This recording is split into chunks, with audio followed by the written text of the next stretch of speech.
Bonjour à tous, bienvenue dans cette vidéo. Aujourd'hui on se retrouve pour parler des modes et d'une application un petit peu particulière sur la guitare. On va parler de pentatonique modale que les guitaristes aiment bien parfois appeler pentatonique hybride.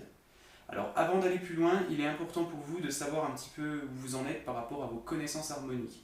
Si vous n'avez aucune notion de théorie liée à la gamme majeure, ses intervalles, ses degrés et aux modes qu'elle génère, le cours va vous sembler certainement un petit peu confus. Par contre, ce cours s'adresse à vous si vous avez déjà de bonnes notions théoriques concernant les modes, mais que vous avez du mal à l'appliquer sur la guitare.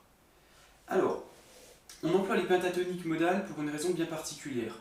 En général, une fois qu'on sait ce qu'est un mode, ou ce que sont les modes de la gamme majeure, ce qui va devenir difficile pour un guitariste, ça va être de les appliquer en faisant bien ressortir la couleur musicale de chaque mode. Ceux qui vont étudier la théorie savent qu'un mode est caractérisé par une note qu'on appelle justement note caractéristique, qui va donner la couleur du mode et permettre de les différencier avec la gamme majeure ou la gamme mineure de référence.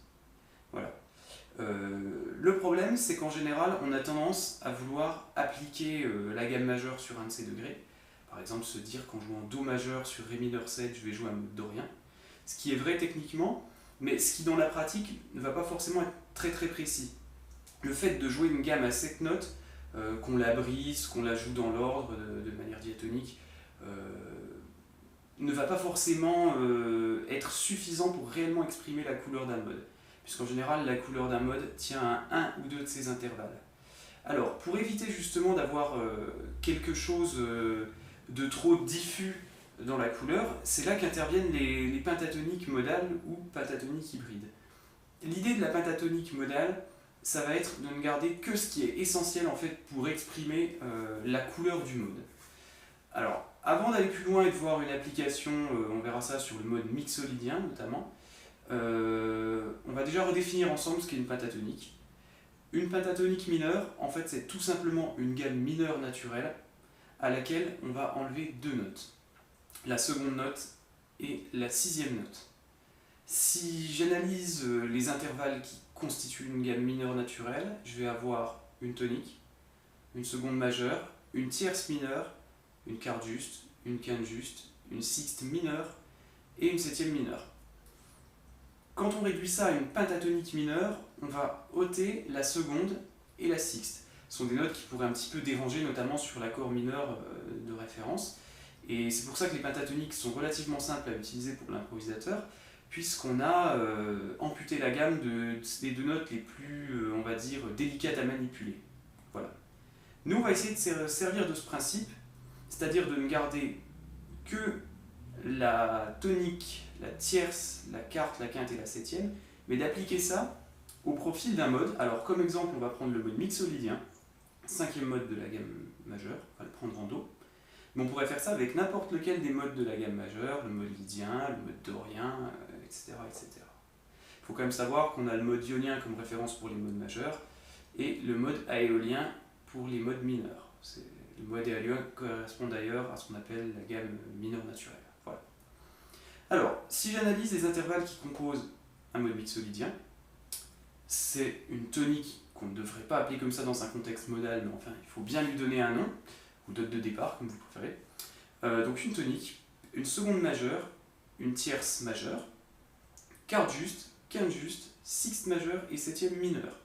La septième mineure est importante, c'est elle qui va donner la couleur du mode mixolydien et permettre de le différencier du mode majeur ionien de référence qui lui a une septième majeure. En réalité, les deux notes qui colorent le plus le mode mixolydien sont cette septième mineure et la présence d'une quarte juste. Voilà. Alors, si maintenant j'applique le principe des pentatoniques à mon mode mixolydien, c'est-à-dire en ne gardant que la première note, la tierce, la quarte, la quinte et la septième, je vais me retrouver avec une gamme pentatonique donc à 5 notes, qui va avoir une tonique, ou note de départ, on appelle un petit peu comme on veut, une tierce majeure, une quarte juste, une quinte juste et une septième mineure.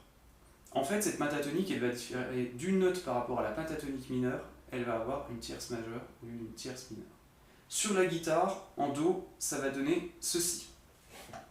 Alors, première note, casuite, corde demi-grave, donc Do. tierce majeure, case 12, corde de mi grave, mi, bécard, contre mi bémol dans une pentatonique mineure. Ensuite quarte juste, donc fa sur la corde de la en huitième case. Quinte juste, sol, dixième case, corde de la. Et enfin la septième mineure qui va être un si bémol, voilà, sur la corde de ré en case 8. Donc en réalité, il n'y a qu'une note qui a changé par rapport à la penta mineure de référence. La tierce est devenue majeure. Si je le joue donc sur une octave, ça va me donner Do, Mi, Fa, Sol, Si bémol et donc Do. Voilà. Bien, donc nous voilà dans un plan un petit peu plus serré. On va donc détailler un petit peu la pentamixolydienne. Pour rappel, ce qu'on va devoir faire, c'est majoriser toutes les tierces de la pentatonique, puisque c'est la seule note qu'on aura besoin de toucher pour obtenir la pentamixolydienne par rapport à la pentamineure de référence. La série de notes, ça va être Do, Mi, Fa, Sol, Si bémol, et on va donc développer ça sur les 6 cordes. On va essayer de garder le principe de 2 notes par corde de la penta de base, et donc voilà ce que ça donne. Alors, 8e case corde de Mi, donc Do, Mi, 12e case corde de Mi, Fa, 8e case corde de La, Sol, 10e case corde de La, Si bémol, 8e case corde de Ré, Do, 10e case corde de Ré. Ensuite, on retrouve la tierce majeure, donc Mi bécard, en 9e case corde de Sol, Fa, 10e case corde de Sol, le Sol, donc la quinte, 10e case corde de Si.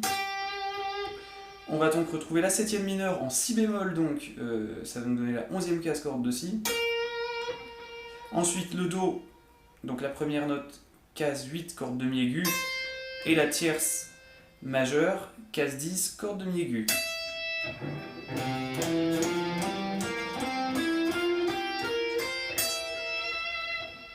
Voilà, petit exemple de ce qu'on pourrait faire sur cette pentatonique en ajoutant un petit peu de vibré, de slide.